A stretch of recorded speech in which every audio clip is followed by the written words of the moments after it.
하나님 말씀 욥기 8장입니다. 욥기 8장 8절부터 마지막 22절까지의 말씀을 한 절씩 교독하십니다. 욥기 8장 8절 먼저 하나님 말씀을 봉독합니다.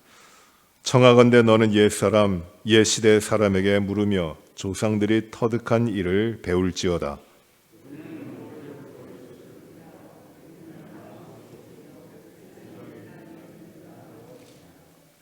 그들이 내게 가르쳐 이르지 아니하겠느냐? 그 마음에서 나오는 말을 하지 아니하겠느냐?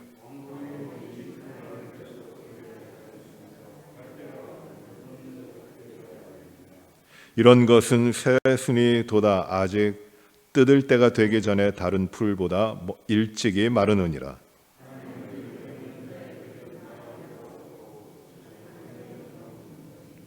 그가 믿는 것이 끊어지고 그가 의지하는 것이 거미줄 같은즉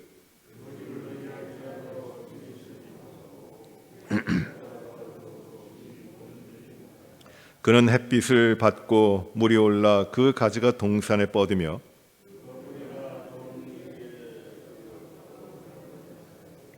그곳에서 뽑히면 그 자리도 모르는 체하고 이르기를 내가 너를 보지 못하였다 하리니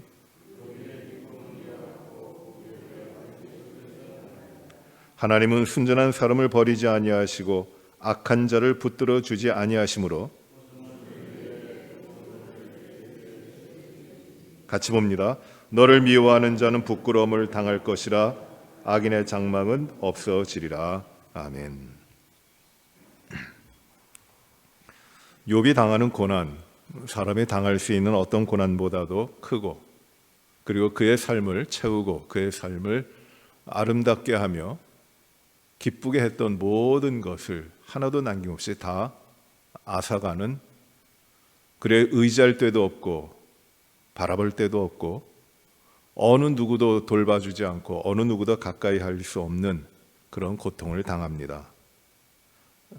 사람들은 이 고통을 당하는 욥을 보고 위로하려고 합니다. 어느 누구도 이런 고통을 당하지 못했고 또 그와 가까웠던 사람을 잃어버렸을 뿐만 아니라 그리고 다 떠났기에 이제 그 몸에 병까지 얻어서 어찌할 줄 모르고 근근히 살지 못해 죽지 못해 살아가는, 죽음을 더 바라는 그 욥을 위하여 그 친구들이 위로하고자 옵니다. 먼저 엘리바스가 길게 욥을 위로하는데 그의 요점은 무엇이었냐면, 위로하는 요점은 무엇이었냐면 하나님은 잘못한 자에게, 죄가 있는 자에게 그 벌을 내리신다. 내가 무슨 죄가 있느냐? 내가 분명히 죄가 있을 것이다. 허물이 있을 것이다. 그 죄를 회개하라. 이 고통과 이 잃어버림과 이 모든 것의 원인은 너의 잘못에 있다. 그러니 하나님 앞에 회개하라는 것이었습니다. 돌이키라는 것이었어요. 욥은 아무리 생각해도 자기의 허물이 무엇인지를 알지 못하고 범했던 죄악이 하나님 앞에 짐짓 잘못했던 것, 실족했던 것, 이런 어려움을 당할 만한 일이 생각나지는 않습니다. 하나님, 그저 이 고통 가운데 내가 견딜 수 없으니 차라리 내가 죽게 해주십시오. 그것이 욥이 가지고 있는 소원이었습니다. 이제 빌닷이라고 하는 그 친구 중에 하나, 두 번째로 이제 이야기를 합니다. 8장부터 이 말씀을 시작합니다. 빌닷은 말하는 것이, 위로하는 그 말이 어떤 것이냐면 3절에 보시면 하나님이 어찌 정의를 굽게 하시겠으며 전능하신 이가 어찌 공의를 굽게 하시겠는가. 하나님은 옳으신 분이다. 하나님은 정의로우신 분이다. 그래서 잘못된 일, 어려운 일은 하나님은 임의로 행하지 아니하시고 하나님의 정의대로, 하나님의 옳음대로 행하시는 분이시다. 그러니 이런 잘못, 이런 어려움을 내가 당한다고 하는 것은 하나님께 잘못이 있는 거 아니라 내게 잘못이 있는 것이다 이야기합니다. 4절에 보시면 내 자녀들이 주께 죄를 지었으므로 주께서 그들을 그 죄에 버려두셨다고 합니다. 내 자녀들은 한날 한시에 다 죽음을 당하게 되는 것도 그들의 죄 때문이다. 하나님의 잘못이 아니다. 이런 이야기를 합니다. 그래서 이 빌닷은 계속 이야기하기를 5절에 내가 만일 하나님을 찾으며 전능하신 이에게 간구하고 또 청결하고 정직하면 반드시 너를 돌보시고 내 의로운 처소를 평안하게 하실 것이다. 내가 회개하고 내 자신을 돌이키고 깨끗하게 하면 하나님이 너를 또 세우실 것이다. 너를 평안하게 하실 것이다. 말합니다. 그리고 7절에 아주 유명한 말을 합니다. 내 시작은 미약하였으나 내 나중은 창대하리라. 내 시작은 지금 이 죄악 가운데, 너의 허물 가운데 하나님의 징계와 심판을 받아 이렇게 어려움 가운데 있지만 내 나중은 창대하게 될 것이다. 회개하라는 것이에요. 그러면 하나님은 너를 일으켜 세우신다라는 것입니다. 그런데 이 말이, 이런 위로의 말이 다 맞는 말이에요. 그런데 옳지 않습니다. 8절에 와서도 이제 같은 이야기를 계속합니다. 8절부터 22절 마지막 절까지 빌닷은 계속해서 이야기합니다. 청하건대 너는 옛시대 사람에게 물으며 조상들이 터득한 일을 배울지라. 이제 옛사람들의 지혜가 어떠한 것인지, 옛날부터 우리 조상들이 깨우쳤던 것, 하나님이 그들에게 가르치셨던 것이 무엇인지 한번 들어보라는 것이에요. 9절입니다. 우리는 어제부터 있었을 뿐이라 우리는 아는 것이 없으며 세상에 있는 날이 그림자와 같으리라. 우리는 아는 것이 없고 우리가 세상에 있는 날이 오직 그림자와 같을 뿐이다. 우리는 한낱 지나가는 짧은 인생 사는 그림자 같으니 그 인생의 의미, 모든 것들을 이제 옛 우리의 선배들에게, 그 믿음의 조상들에게 한번 물어라. 그들에게 답이 있지 않겠느냐? 라고 하는 것이에요. 10절에 그들이 내게 가르쳐 이르지 아니하겠느냐? 그 마음에서 나오는 말을 하지 아니하겠느냐? 그 조상들의 지혜가 이제 가르칠 것이라는 겁니다. 무엇을 가르치는가? 11절 이런 이야기를 합니다. 왕골이 진펄 아닌 데서 크게 자라겠으며 갈대가 물 없는 데서 크게 자라겠느냐? 왕골, 이것은 이 갈대와 같은 겁니다. 갈대와 같은 겁니다. 이 파피루스라고 영어 번역은 되어 있습니다. 그러니까 옛날 이집트 그 나일강가에 자라고 있던 갈대 같은 긴 풀인데, 이것을 가지고 이제 파피루스라고 하는 종이와 같은 것을 처음 만들었죠. 그것은 꼭 물이 있는 데서 자라는 겁니다. 습한 자리에서 자랍니다. 또 갈대가 물 없는 데서 크게 자라겠느냐? 갈대도 역시 물 없는 데서 자랍니다. 이거는 사실입니까? 아닙니까? 이거 사실이에요.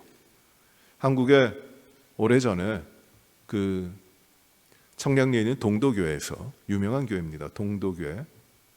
그 동도교회에서 그 기도원을 지으려고 했는데 기도원을 어디에 지을지 모르겠는 것이에요. 그런데 최훈 목사님이셨는데 그 목사님이 기도하시다가 어느 땅을 어디에서 땅을 찾을까, 기도원의 땅을 찾을까를 하나님 앞에 구하셨는데 그때 이 말씀을 묵상하셨답니다. 아, 그러면은 기도원을 지으려면 땅도 줘야 되고 거기서 물이 나와야 되니까, 수도를 끌어갈 수 없으니까 물이 나와야 되니까 갈대밭에 땅을 구하자. 그래갖고 그 경기도 어디에 그 갈대가 많은 땅을 발견하고 거기를 샀답니다. 그런데 정말 물이 많이 나왔대요. 이 왕골이 진펄에서 자라고 갈대가 물 없는 데서 자랄 수 있겠느냐? 자라지 못합니다. 그건 사실이에요. 지금 이 빌닷이 사실을 말하고 있는 겁니다. 그런데 물이 있어야지 왕골도 자라고 갈대도 자라는데, 이런 것은 다 순이도다. 아직 뜯을 때가 되기 전에 다른 풀보다 일찍이 마른다고 합니다. 물이 마르면은, 이 광야 땅에 물이 마르면은 잘 자라다가도 그것을 뜯어내기 훨씬 이전에 물만 마르면 다 없어져 버린다는 것이에요. 잠깐 있다가 없어져 버린다는 겁니다. 이게 그림자 같은 인생, 그것을 이야기하고 있습니다. 이거 맞는 말입니까? 틀린 말입니까? 맞는 말이에요. 빌닷은 계속해서 이야기합니다. 13절입니다. 하나님이 잊어버린 자의 길은 다 이와 같고 저속한 자의 희망은 무너지리니, 하나님을 잊어버린 자, 하나님 망각하는 자들은 그는 다 서는 것 같지만은 말라버리고 아무것도 남기지 못하는 것이다. 다 무너져 버린다라고 말합니다. 14절 이어지죠. 그가 믿는 것이 끊어지고 그가 의지하는 것이 거미줄 같은즉, 그가 믿었던 것들은 다 하나님을 망각하고 하나님 없이 살아가는 자들은, 그가 믿었고 의지했던 것들은 다 거미줄같이 끊어진다. 거미줄이 강이 얼마나 강합니까? 그걸 의지하면 어떻게 됩니까? 아무것도 하지 못하는 것이 다 끊어져 버린다. 15절입니다. 그 집을 의지할지라도 집이 서지 못하고 굳게 잡아주어도 집이 보존되지 못하리라. 그것들 가지고는 그 집이 서지도 못하고 세워지지도 못한다는 것이 다 헛것이라는 겁니다. 세워졌는가 하면은 무너져 버린다는 겁니다. 또 16절부터 또 다른 비유로 말합니다. 그는 햇빛을 받고 물이 올라 그 가지가 동산에 뻗으며 그 뿌리가 돌 무더기에 서리어서 돌 가운데로 들어갔을지라도, 이 풀이 돌 가운데 뿌리를 내려서 물을 받고 물이 있어서 잘 자라는 것 같지만, 그곳에서 뽑히면 18절에 그곳에서 뽑히면 그 자리도 모르는 채 하고 이르기를 내가 너를 보지 못하였다 한다. 흔적도 없이 사라진다는 것이에요. 맞습니까? 틀립니까? 맞는 말이에요. 그 19절에 그의 그 길의 기쁨은 이와 같고 그 후에 다른 것이 흑에서 나리라. 흔적도 없이 사라지고 뽑혀버리고 다른 것이 나옵니다. 이것이 하나님을 망각한 자들의 삶이다. 하나님을 떠난 자들의 삶이다. 있는 것 같지만 망하는 것이고, 세워진 것 같지만 무너지는 것이고, 의지할 데도 없고 잡아주는 데도 없고 남기지도 못하고 다 쓸데없는 것이다.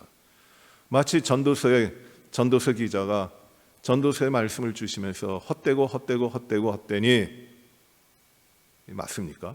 헛되니 모든 것이 헛되다. 헛된다고 하는 말이 5번 나오는데, 아무것도 실제적인 것이 없이 다 바람 잡는 것 같고 구름 잡는 것 같고 다 없어져 버린다는 것이, 의지할 때 아무것도 없다는 것입니다.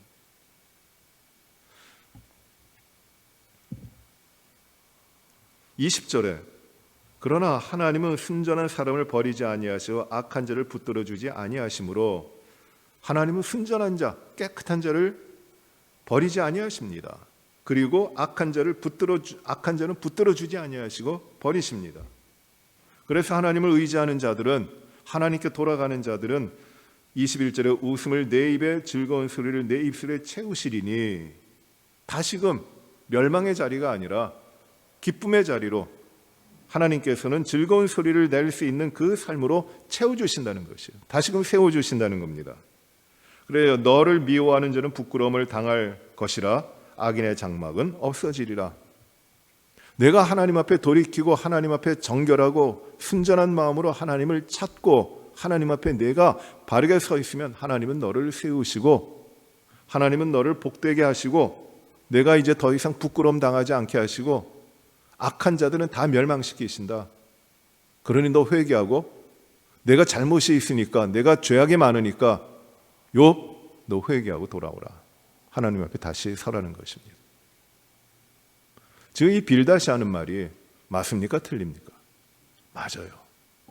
틀린 말이 하나도 없어요. 하나님 그런 하나님이세요. 하나님이 악한 자를 벌하십니다. 그리고 마음이 순전한 자, 깨끗한 자들은 하나님이 그 삶을 인정하시고 복되게 하십니다. 정의로우신 분입니다. 공의로우신 분입니다. 우리의 인생은 의지할 것 없이 그림자와 같이 있는가 하면 아침 안개같이 다 사라져버릴 것밖에 되질 않습니다. 하나님을 바라는 자들에게 하나님은 그들을 다시금 세우시고 복되게 하십니다. 모든 것이 다 맞아요. 모든 것이 다 옳아요. 바른 말을 하고 있습니다. 엘리바스도 그랬지만 이 빌닷도 이 고통당하고 있는 그 욥에게 바른 말을 다 하고 있어요. 그러나 이 빌닷이 지금 하나님을 찾고 있나요? 하나님을 찾고 있습니까? 이제 욥기 마지막 장에 가시면은 하나님께서 욥을 돌이키게 하시는데, 이 엘리바스와 그 친구들에 대해서 아마 책망을 하십니다. 41장에 마지막 장에 가시면은 이렇게 말씀하세요. 욥이 이제 회개를 합니다. 42장 1절부터 보시면 욥이 여호와께 대답하여 이르되 주께서는 못하신 일이 없사오며 무슨 계획이든지 못 이룰 것이 없는 줄 아오니. 하나님 못하실 것이 없는 분, 전능하신 하나님이십니다. 이제 내가 그걸 의지합니다. 3절에 무지한 말로 이치를 가리키는 자가 누구니까? 무지한 말로, 알지도 못하는 것으로. 하나님 모든 것을 아시는 전능하신 하나님인데 무지한 말로, 알지 못하는 그 말로 이치를 가리키는 자가 누굽니까? 나는 깨닫지도 못한 일을 말하였고 스스로 할 수도 없고 헤아리기도 어려운 일을 말하였나이다. 하나님은 모든 것을 알고 계시고 모든 것을 주장하시고 주관하시는 분이신데 나는 아무것도 알지도 못하면서 헤아리지도 못하면서 말을 하였다는 것입니다. 바른 말이라고 하였다는 것이에요. 하나님의 지혜가 있고 하나님이 무슨 일을 하시고 계시고 하나님의 뜻대로 지금 운행하시고 이루어 가시는데 그 하나님을 찾지 않고 알고 있는 것, 생각하고 있는 것, 그것을 내 입대로 내 입에서 깨닫지도 못하고 말하였다고 하는 것입니다. 그리고 7절에 보시면은 여호와께서 욥에게 이 말씀을 하신 후에 여호와께서 대만 사람 엘리바스에게 이르시되 내가 너와 내 두 친구에게 노하노니 이는 너희가 나를 가리켜 말한 것이 내 종 욥의 말같이 옳지 못함이다 라고 말씀하십니다.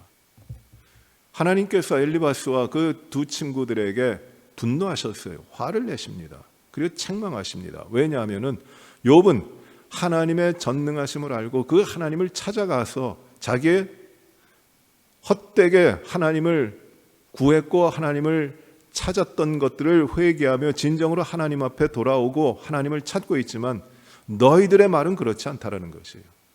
너희들은 그렇게 하나님 찾지 않았다는 것이에요. 그저 입에 있는 지식으로 가지고 있는 지혜로 그 사람들의 생각으로 그것을 하나님의 말씀이라고 하면서 하나님을 찾지도 않고 그 말을 했다라는 것입니다.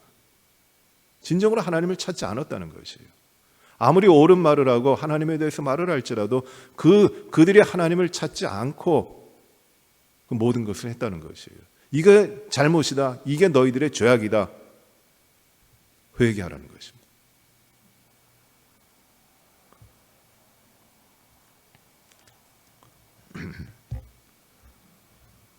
이 철학에 논리학이라는 과목이 있는데 이 논리학이 참 재밌기도 하면서 때로는 어렵습니다.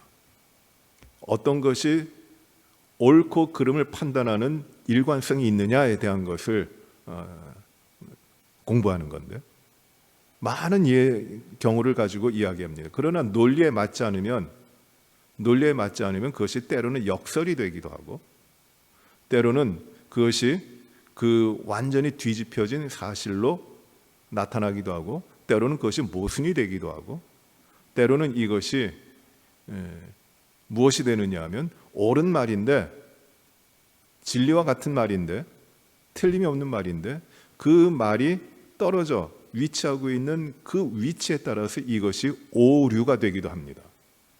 이것을 오류, 잘못 놓여진 그 위치 선정의 잘못으로 인한 오류라고 합니다. The fallacy of misplacement라고 합니다. 옳은 말인데 그 옳은 말이 잘못된 상황이 있을 때는 그것이 옳은 말이 되는 게 아니라 오류가 되는 것이에요. 거짓이 되는 겁니다. 굉장히 중요한 것이에요. 이것이 지금 하나님에 대해서 하나님의 뜻과 지혜에 대해서 이 엘리바스와 빌닷과 이 친구들이 이야기하고 있는데 맞는 말을 하는데 그것이 지금 이 하나님이 모든 것을 주관하시고 하나님이 이루시는 그 일 가운데 하나도 맞는 것이 아니에요. 오류입니다. 하나님은 그렇게 하지 아니하세요. 하나님 물론 악한 자를 벌하시고 선한 자를 높이시고 정의를 구하고 공의를 지키시고 사랑하시는 하나님이신데 그 하나님은 거기에 매이지 않으시고 그 모든 걸 뛰어넘어 역사하시는 삶에 개입하셔서 이끌어 가시고 주장하시는 그 하나님이신데 그 하나님을 찾지 않는 것이에요. 그 하나님을 인정하지 않고 내가 가지고 있고 내가 지키고 있는 그 원리와 그 원칙만을 바르다고 이야기하는 겁니다. 이게 오류라는 것이에요. 요한복음에 보시면은 예수님께서 나사로의 동네를 이제 가십니다. 나사로와 그 자매들을 만나러 가시는데 나사로가 병들었어요. 그런데 예수님이 속히 그 나사로, 병든 나사로에게 가시는 것이 아니라 지체하십니다. 가시는 가운데 이 나사로가 죽었어요. 그리고 나사로가 죽은 지 나흘이 돼서 4일이 지난 다음에 예수님이 그 나사로가 살던 베다니로 가시는 겁니다. 나사로와 그 누이들 마리아와 마르다는 큰 슬픔에 잠깁니다. 주님, 왜 이제 오셨습니까? 주님이 계셨더라면 우리 오라비 나사로가 죽지 아니었을 텐데 주님 왜 이제 오셨습니까? 주님이 계셨더라면 살 텐데요. 이 마리아와 마르다는 우리 주님이 놀라운 분이시고 역사를 이루시는 분이라는 걸 알고 있어요. 봤습니다. 병든 자를 고치시는 것 경험했습니다. 오병이의 기적을 경험했습니다. 어떻게 그런 일이 예수님께 일어납니까? 엄청나지 않습니까? 또 죽은 자를 살리시는 것도 경험을 합니다. 주님께서 나인성의 과부의 아들을 죽음 가운데서 살리신 것도 알고 야이로의 딸을 살리신 것도 알고 우리 주님이 이렇게 놀라운 일을 행하시는 능력 있는 분, 다스리시는 분임을 믿고 있어요. 그 주님이 모든 것을 다스리신 모든 걸 행하시는 이 놀라운 주님이 며칠 전까지만 오셨더라면 우리 오라비가 죽기 전까지만 오셨더라면 함께 있었더라면 우리 오라비 안 죽었을 텐데 왜 이제 오십니까? 마리아에게 우리 주님이 말씀하십니다. 내 오라비가 다시 살리라. 우리 주님이 말씀하십니다. 그때 대답하는 말이 무엇이냐면 네 주님 내가 마지막 부활에는 죽은 자가 살아날 건 믿습니다. 죽은 자가 살아날 건 믿습니다. 그렇게 대답합니다. 대단한 믿음입니다. 부활을 믿어요. 우리 주님으로 말미암아 죽은 자의 부활을 믿습니다. 그런데 그 주님은 무엇이라고 말씀하시냐면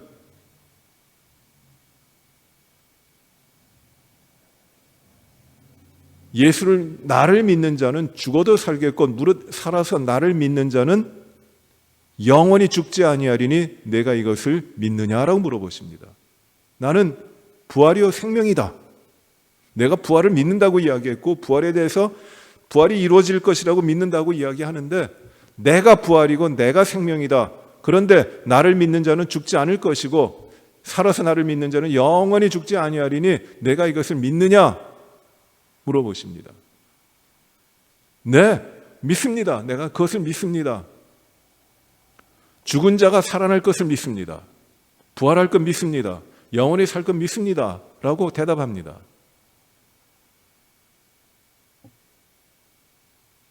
그리고 주님이 나사로가 묻혀있는 무덤으로 가십니다. 나사로가 들어가 있는 무덤으로 가십니다. 가는데 이 마리아와 마르다가 주님께 이야기하는 말이 있어요. 주님, 우리 오라비가 죽어서 나흘이 됩니다. 냄새가 납니다. 썩었습니다. 죽었습니다. 끝났습니다. 죽음은 죽었어요. 돌이킬 수 없습니다. 죽었습니다. 이제 우리가 할 일은 죽은 오라비 장사 지내는 것인데 주님 그 무덤에 가실 필요 없습니다.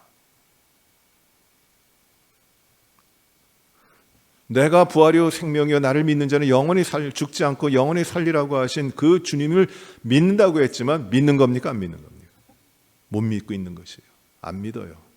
진리를 알고 있고 그걸 알고 있지만 그것이 자신의 삶에 들어오질 않고 있는 것이에요.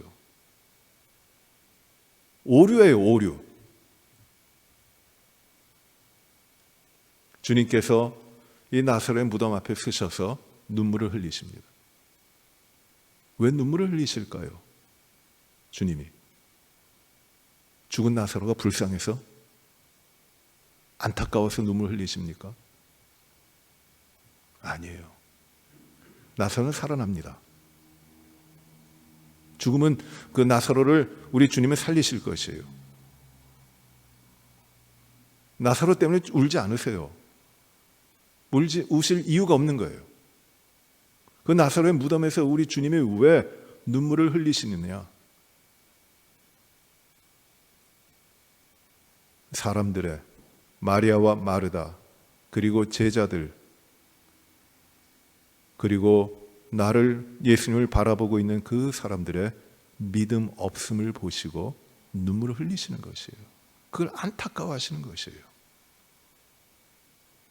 부활이,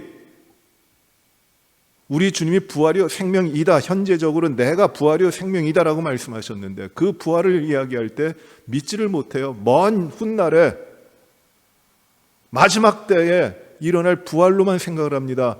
나는 부활이요 생명이라고 지금 말씀하시는데, 그 지금 부활이요 생명 되신 주님을 믿지를 못하는 것이에요. 아무도 안 믿어요. 그 믿음 없음을 안타까워하시며 주님은 눈물을 흘리시는 것이 믿음 없음. 알긴 다 알아요. 그러나 믿는다고 하면서도 믿지를 못하는 것이에요. 주님은 나사로를 살려주십니다. 그리고 영광을 드러내십니다.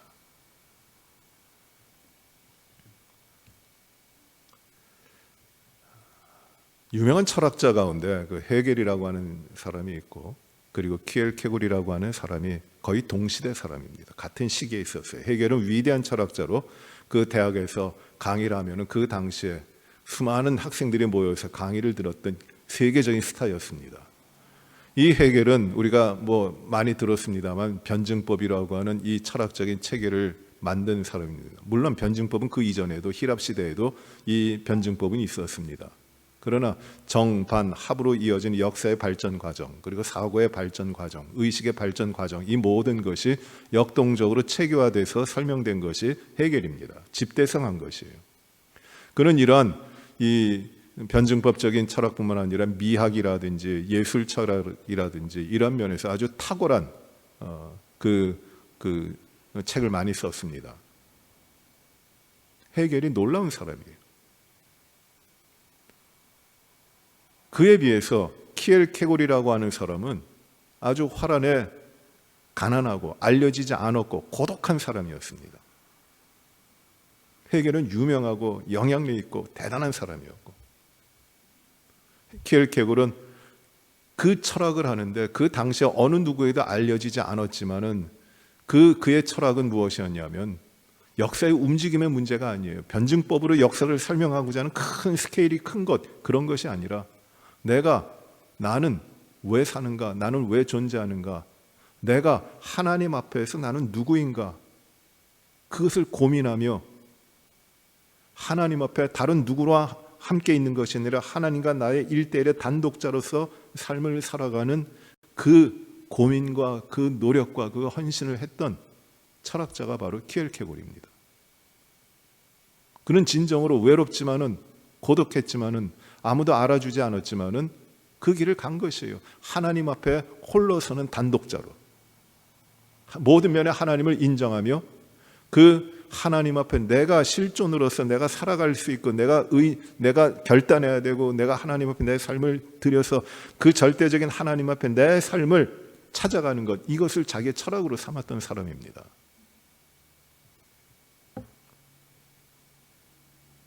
키엘케고리 이 헤겔을 만나지는 못한 것 같아요. 그러나 헤겔의 영향력과 헤겔의 책을 읽고 그가 헤겔에 대해서 이런 이야기를 합니다. 그 사람은 위대한 집을 졌습니다. 위대한 성을 졌습니다. 화려하고 높고 크고 큰 위대한 성을 졌습니다. 그런데 그 위대한 성을 지어놓고 그 가운데 들어가 살지를 않습니다. 큰 집은 지어놨지만 그것이 그의 삶을 주장하는 것이 아니라는 것이에요. 거기 들어가 살질 않아요. 체계는 갖춰놨지만 그대로 살지 않는 것이에요. 키엘케골 그 자신은 작은 집을 지었고 자기 혼자밖에 들어갈 수 없는 집이었지만은 그는 그것이 자기의 집이었고 자기가 살아가는 자리였고 자기의 생명이 뿌려져 없어져도 아무런 상심되지 않고 낭망하지 않는 그 진리였어요. 집을 짓고 그 가운데 들어가 사는 겁니다. 완전히 차이가 나는 것이에요.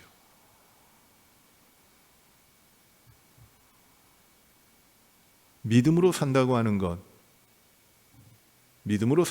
것이 믿기 때문에 그 믿음의 지식을 가지고 삶의 방편을 찾아가고 삶이 내가 어떻게 이루어지는데 유익할 것인가에 대한 것을 찾아가는 것이 믿음으로 살아가는 것이 아닙니다. 하나님을 인정하고 하나님을 알고 하나님을 인정하고 그 하나님이 나의 삶의 모든 것을 주장하시는 하나님이심을 알고 그것을 믿고 그 가운데서 나의 삶의 모든 부분을 하나님을 통하여 하나님을 신뢰하며 하나님을 의지하며 전적으로 100% 하나님과 그 안에 들어가서 사는 것. 내가 이해하지 못한다 할지라도 나의 지식의 지평 가운데서 나의 인식의 그 한계 내에서 내가 도무지 감당하지 못한다 할지라도 나에게는 알려지지 않는 것이라 할지라도 그것을 내가 안다고 이야기하는 것이 아니라 하나님이 내 삶의 주인이 되시는 것을 인정하며 그 하나님을 떠나지 아니하고 내 지식과 내 한계대로 그 하나님을 조작하지 아니하고 온전히 하나님 앞에 내 삶을 내어 맡기고 전적으로 하나님을 신뢰하는 삶, 그것이 믿음이에요.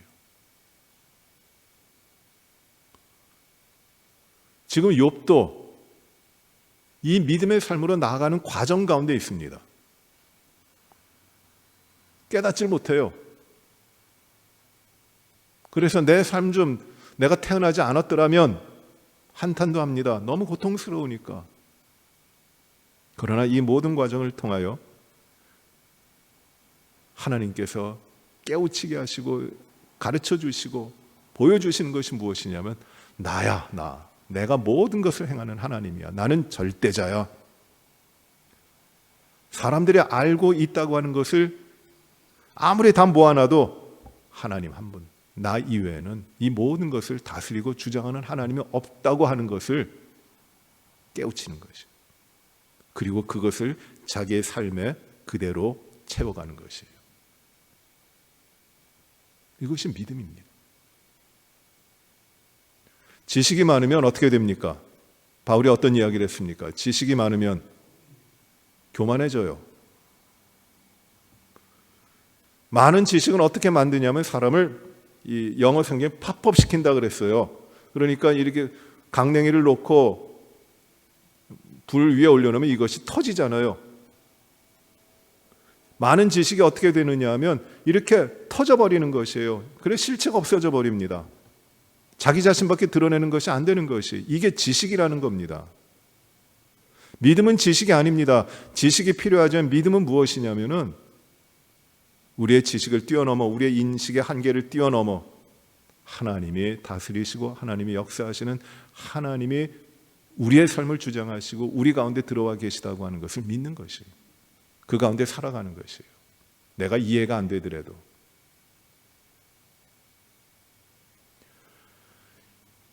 이해가 안 되면은 믿지 못하겠다고 하는 사람들이 참 많아요. 내가 하나님을 봐야지 믿는다고 하는 사람들도 참 많습니다. 그러나 하나님을 봤기 때문에 믿게 된다고 하는 것은 아닙니다. 그 사람들은 하나님을 봐도 못 믿을 것이에요. 안 믿을 것입니다. 여러분이 언제, 몇 날, 몇 년, 몇 월, 몇 시에 태어나신 것을 아십니까? 아시죠? 어떻게 아시게 됐어요? 봤습니까? 그날을 기록해 두셨기 때문에 태어나실 때 그거를 내가 알고 있는 겁니까? 결코 그렇지 않아요. 우리는 안다고 하면서도 알지 못하는 것들이 참 많은 것이에요. 그 한계를 가진 인간들이, 한계를 가진 사람들이 내가 하나님의 모든 걸 안다고 이야기하고 있어요. 다 바른 말이지만 잘못 놓여진 것이에요. 이게 교만이라고 하는 죄입니다. 이걸 깨우쳐 가시는 것이에요. 이걸 드러나게 하시는 것이에요. 하나님은 우리의 인간의 지식의 한계 내에서 행하시는 분이 아니라 그 모든 것을 뛰어넘어 역사하시는 말로 설명할 수 없는 우리의 뜻 가운데서 모든 것이 파악되는 하나님이 아니라 모든 것을 주장하시는 하나님이십니다. 그래서 우리는 이 하나님 앞에 행할 수 있는 것이 무엇이냐면 절대적으로 온전히 우리의 삶을 다하여, 목숨을 다하여, 뜻을 다하여, 정성을 다하여 주 여호와 하나님만을 섬기는 것이 우리의 길인 것이에요. 사랑하는 성도 여러분, 우리는 믿는다고 하면서 믿지 않는 것이 참 많아요. 하나님이, 우리 주님이 내가 너에게 평안을 주시겠다고 하시는데 주님이 주시는 평안을 누리지 못하는 그런 삶을 살아갑니다. 생명을 주시는데 그 생명을 누리지 못하고 살아갑니다. 믿는다고 하면서 불신이에요.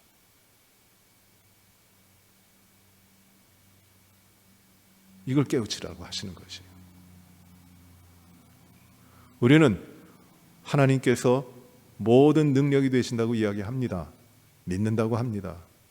그러나 우리 실제로 하나님의 능력보다 내 자신의 삶에서 나의 재주와 나의 능력을 쫓아갑니다. 불신이죠. 우리의 믿음의 삶에 얼마나 이런 일들이 많이 있습니까? 하나님을 내 생각과 내 지식의 한계 내에 가둬놓고 이대로 하십시오. 하나님은 하나의 원리가 되고 하나의 원칙이 되고 그렇게 하나님을 박스 안에 집어넣고 내 뜻대로, 내 마음대로, 내 생각대로 움직이려고 하고 있어요. 이게 믿음입니까? 아니에요. 하나님은 전능하신 하나님, 그리고 그 전능하신 하나님이 인간의 몸을 입으시고 우리를 구원하시기 위해 십자가에 인간으로 오셔서 십자가에 달려 화목제물이 되어 우리를 구원하신 은혜를 주신 하나님이시거든요. 그 하나님이 우리의 삶에서 우리 모든 것이 되시고 우리의 모든 판단이 되시고 우리의 모든 삶의 가치와 근거와 의미가 되신다면 그것이 믿음의 삶입니다.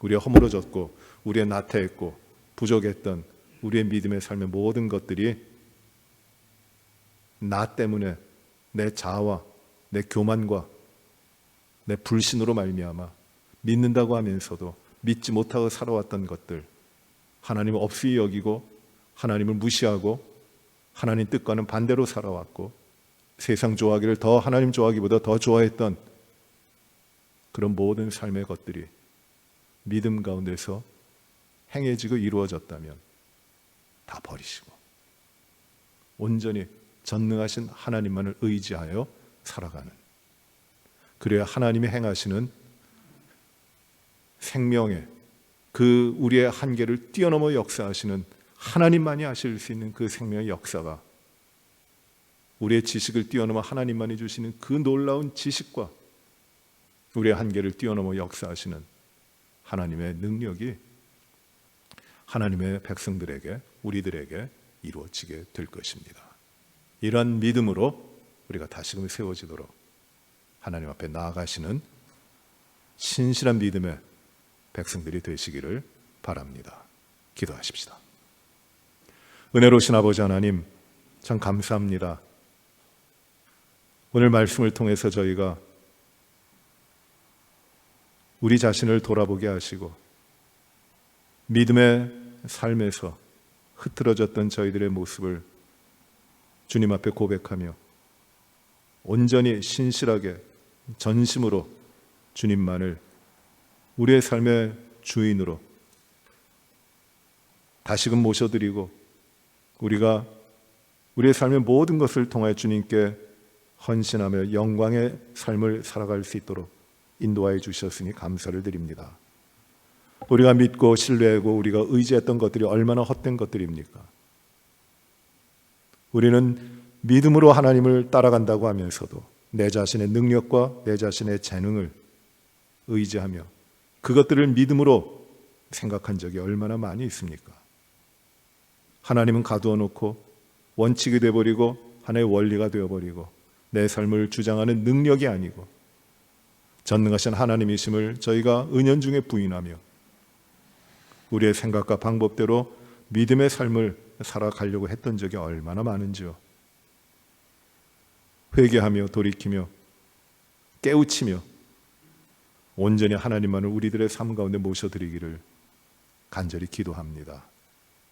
주님, 모든 것의 창조주요 주관자요 다스리시는 우리 주님, 우리의 삶의 모든 것이 되어주시고 우리는 주님을 위하여 주님 앞에서 흔들림 없이 믿음 가운데 살아가는 신실한 주의 백성이 되게 하여 주옵소서. 이 삶을 오늘도 이어가게 하여 주시옵소서. 예수님 이름으로 기도하옵나이다. 아멘.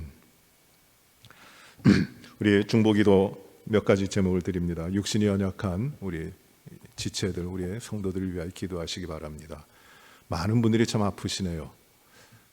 이규승 집사님 위하여 간절히 기도해 주시기 바랍니다.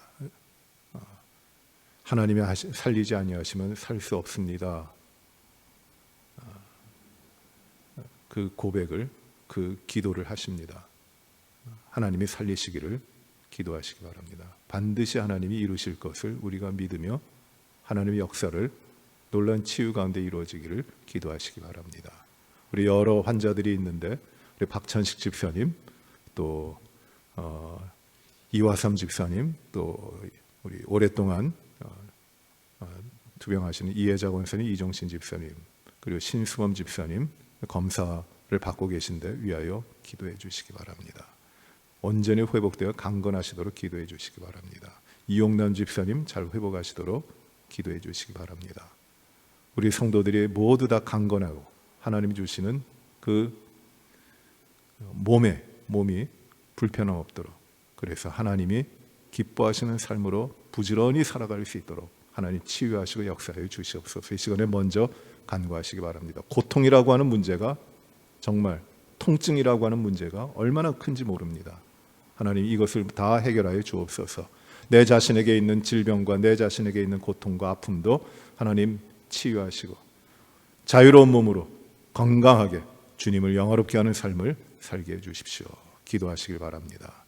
또 우리 EM 목회자가 오늘 인터뷰하러 오십니다. 그리고 내일 주일 EM 예배에서 설교하시는데 우리 EM 목회자를 하나님께서 보내주시기를 하나님 앞에 오늘도 간구해 주시기 바랍니다.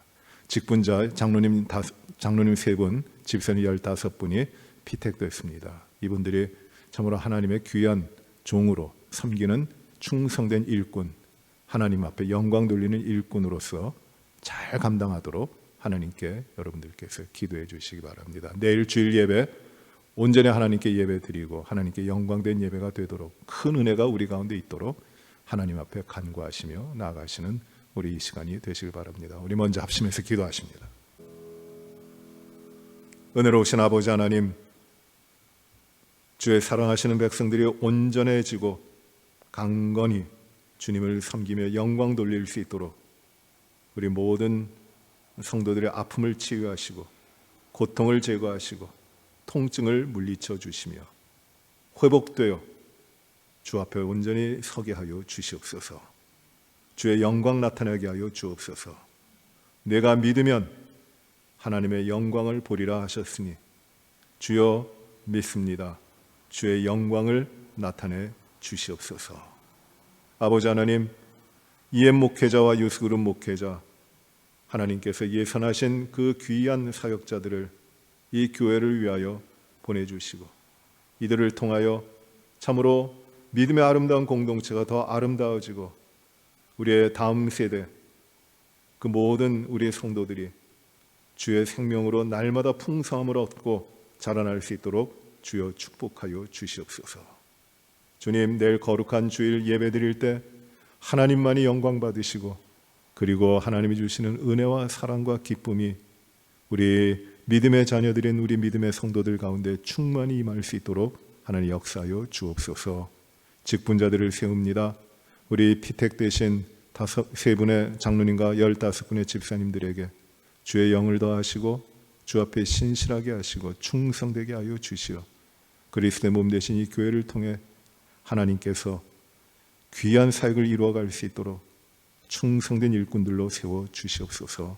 하나님, 우리의 연약하고 우리의 부족한 모든 것들이 주님의 강함으로 채워지게 하시고 우리의 교만하고 우리의 그 이기적인 모든 것들도 하나님 다 제거하여 주시고 온전히 신실하게 모든 삶에서 주님께 영광된 삶을 살아갈 수 있도록 인도하여 주시옵소서. 모든 영광을 온전히 하나님 앞에 올리며 예수님 이름으로 기도하옵나이다. 아멘. 하늘에 계신 우리 아버지여, 이름이 거룩히 여김을 받으시오며 나라의 임하옵시며 뜻이 하늘에서 이루어진 것 같이 땅에서도 이루어지이다. 오늘날 우리에게 일용할 양식을 주옵시고 우리가 우리에게 죄 지은 자를 사하여 준 것 같이 우리의 죄를 사하여 주옵시고 우리를 시험에 들게 하지 마옵시며 다만 악에서 구하옵소서. 대개 나라와 권세와 영광이 아버지께 영원히 있사옵나이다. 아멘.